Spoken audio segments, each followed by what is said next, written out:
Allô à toi et bienvenue à Why Not Land, épisode 49. Aujourd'hui, je jase de surentraînement et de surmenage. On va faire des parallèles entre les deux. Donc, c'est quoi le surentraînement et est-ce que tu fais partie des gens qui peuvent être à risque d'en souffrir? Donc, le surentraînement, ben, c'est d'avoir des niveaux d'entraînement, des volumes d'entraînement trop élevés pour nos capacités, pour notre âge, pour notre contexte de vie, parce que ça peut vouloir dire qu'on a une vie super occupée ailleurs, puis en plus, on se rajoute beaucoup d'heures d'entraînement, des volumes d'entraînement. Là, le printemps s'en vient, il y en a qui font des épreuves, qui veulent essayer un marathon à la fin de l'été, qui veulent essayer des triathlons, etc. Ou des courses un petit peu plus difficiles, comme les Ironman et compagnie, et ça implique beaucoup d'heures d'entraînement, puis on peut tomber en surentraînement facilement si on gère pas bien notre entraînement.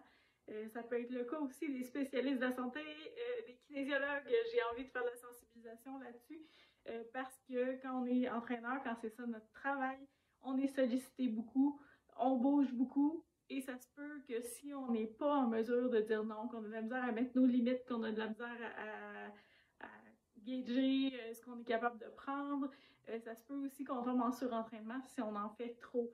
Et je dis ça avec un petit sourire en coin parce que au fil des années, ben c'est des choses que moi j'ai vécues aussi. Avant la pandémie, j'ai donné jusqu'à 25 heures de cours par semaine, ce qui est énorme. Et je suis pas le seul entraîneur qui a fait ça dans sa carrière. Il y en a beaucoup. On commence petit, on commence à donner un petit peu de cours. Finalement, on a de la demande, puis on dit oh oui, j'ai de la place dans mon horaire. Oh oui, j'ai un petit trou. Ok, je vais réaménager ça. Puis finalement, on se ramasse avec un gros volume d'entraînement à donner des cours de groupe. Effectivement, on fait pas tout, mais quand même, c'est des jobs qui sont exigeants physiquement. Et ça se peut qu'on en vienne à des états de surentraînement. Et comment on fait pour connaître ça? Ben, on tombe dans des niveaux de fatigue importants, la motivation diminue, on peut avoir des blessures, on peut avoir des douleurs, on a des courbatures tout le temps, on a de la misère à récupérer et à reprendre le dessus. Donc, tout ça, c'est des symptômes qu'on peut être en surentraînement.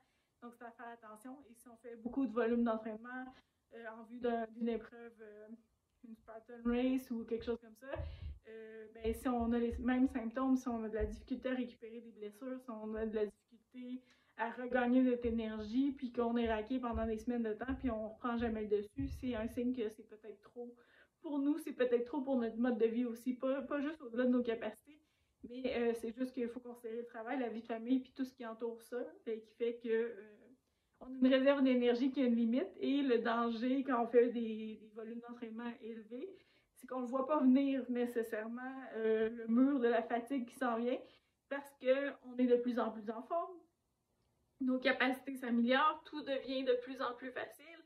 On augmente notre volume, on augmente nos entraînements, on augmente tout ça, puis à un moment donné, ben, ça devient trop difficile, puis on persévère, on s'obstine à continuer, et c'est là qu'il y a le risque de tomber en surentraînement. Puis je fais le parallèle avec le travail, parce qu'il y a beaucoup de gens qui tombent dans des états de surmenage, parce que dans beaucoup de cas, la réalité est qu'il manque d'employés dans beaucoup de milieux de travail, et ce qui fait que les employés existants se retrouvent avec une surcharge de travail et on tombe plus facilement dans ce cas-là en burn-out, en dépression, en surmenage parce que la charge de travail est trop grande pour nos capacités. C'est le même principe au niveau mental qu'au niveau physique. À un moment donné, on a une limite qu'on peut atteindre et il ne faut pas dépasser cette limite-là parce que c'est dur de se relever après, c'est dur de récupérer de cette fatigue-là, autant physique que mentale, que ce soit en surentraînement ou en surmenage au travail ou dans notre vie. Puis ça devient plus difficile de récupérer.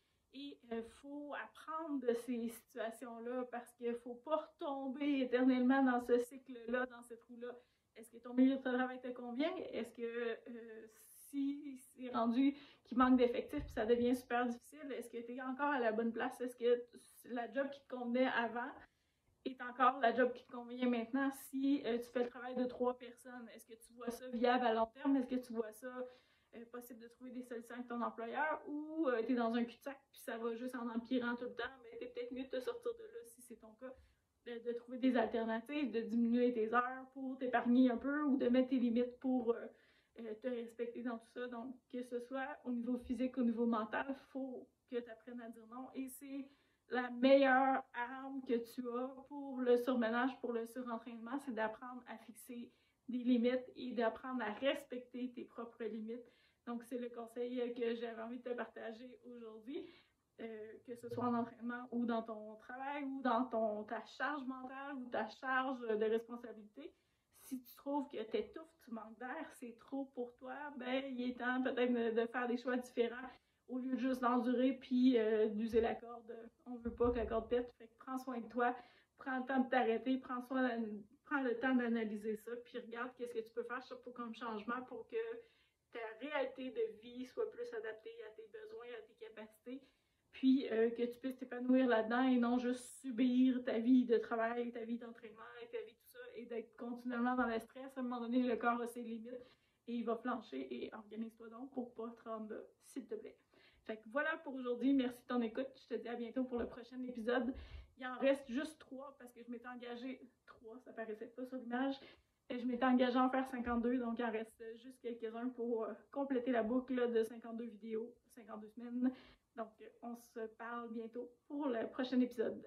Pour consulter les épisodes précédents, tu peux aller sur la chaîne YouTube Why Not et consulter la playlist Bienvenue à Why Not Land. Tu trouveras là 48 autres épisodes sur des sujets variés touchant la santé, l'activité physique, l'alimentation et le mode de vie. Donc, tu peux me rejoindre aussi à ces coordonnées-là si tu as des questions et si je peux t'aider d'une façon quelconque.